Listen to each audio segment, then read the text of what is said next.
موسیٰ بن عقبہ نے بیان کیا، انہوں نے کہا کہ میں نے سالم بن عبداللہ سے سنا، انہوں نے کہا کہ میں نے ابن عمر رضی اللہ عنہ سے سنا۔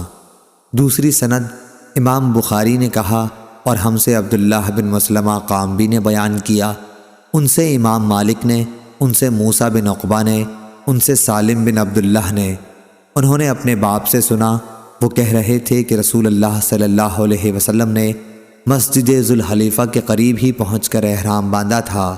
صحیح بخاری حدیث نمبر 1541۔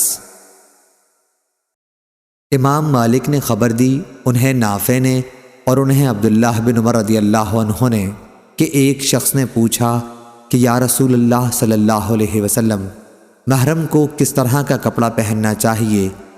حضور صلی اللہ علیہ وسلم نے فرمایا، نہ کرتا پہنے، نہ عمامہ باندھے، نہ پاجامہ پہنے، نہ باران کوٹ، نہ موزے، لیکن اگر اس کے پاس جوتی نہ ہو تو وہ موزے اس وقت پہن سکتا ہے جب ٹخنوں کے نیچے سے ان کو کاٹ لیا ہو، اور احرام میں کوئی ایسا کپڑا نہ پہنو جس میں زعفران یا ورس لگا ہوا ہو۔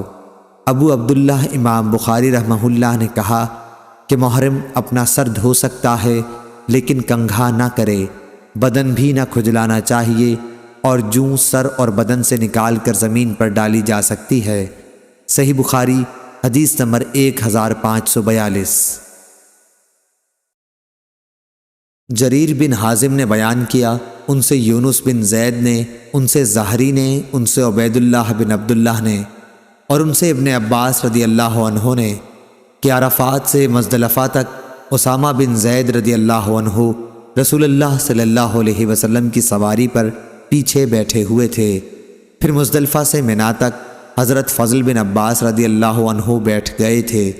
دونوں حضرات نے بیان کیا کہ رسول اللہ صلی اللہ علیہ وسلم جمرہ عقبہ کی رمی تک برابر تلبیہ کہتے رہے۔ صحیح بخاری حدیث نمبر 1543، 1544۔ قریب نے خبر دی اور ان سے عبداللہ بن عباس رضی اللہ عنہ نے بیان کیا کہ حجۃ الوداع میں ظہر اور عصر کے درمیان ہفتے کے دن نبی کریم صلی اللہ علیہ وسلم کنگھا کرنے اور تیل لگانے اور ازار اور رداء پہننے کے بعد اپنے صحابہ رضی اللہ عنہم کے ساتھ مدینے سے نکلے۔ آپ نے اس وقت زعفران میں رنگے ہوئے ایسے کپڑے کے سوا جس کا رنگ بدن پر لگتا ہو کسی قسم کی چادر یا تہبند پہننے سے منع نہیں کیا۔ دن میں آپ ذوالحلیفہ پہنچ گئے اور رات وہیں گزاری۔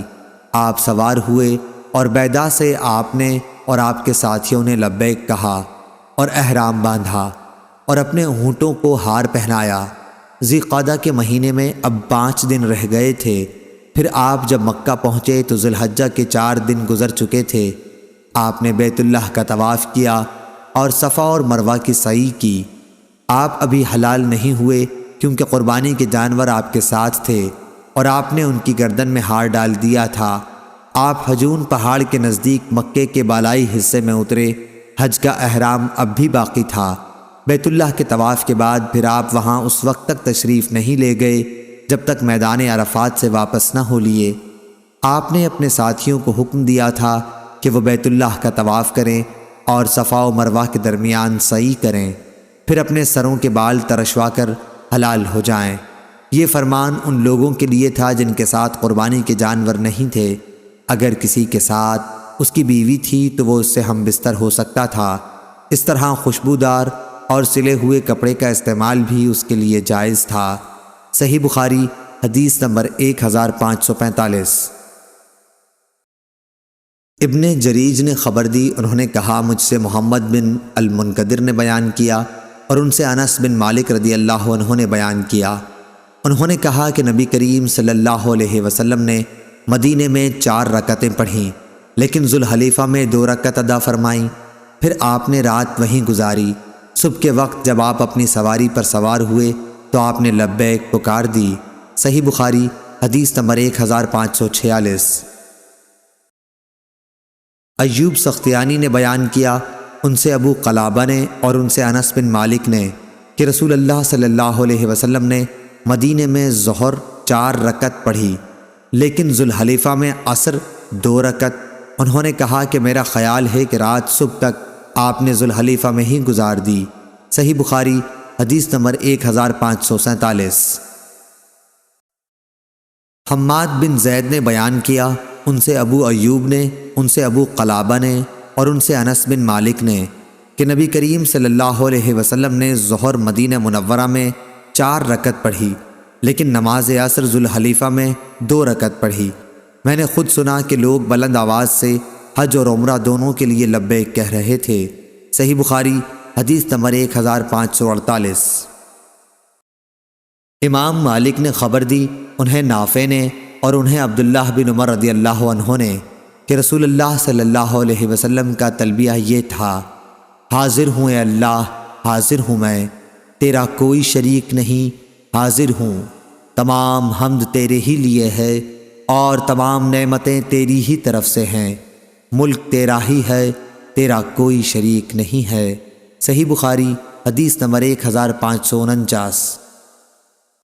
سفیان ثوری نے اعمش سے بیان کیا، ان سے عمارہ نے، ان سے ابو عطیہ نے اور ان سے عائشہ رضی اللہ عنہا نے کہ میں جانتی ہوں کہ کس طرح نبی کریم صلی اللہ علیہ وسلم تلبیہ کہتے تھے۔ آپ تلبیہ یوں کہتے تھے: لبیک اللہم لبیک، لا شریک لک لبیک، ان الحمد والنعمت لک۔ ترجمہ گزر چکا ہے۔ اس کی مطابقت سفیان ثوری کی طرح ابو معاویہ نے اعمش سے بھی کی ہے۔ صحیح بخاری حدیث نمبر 1550۔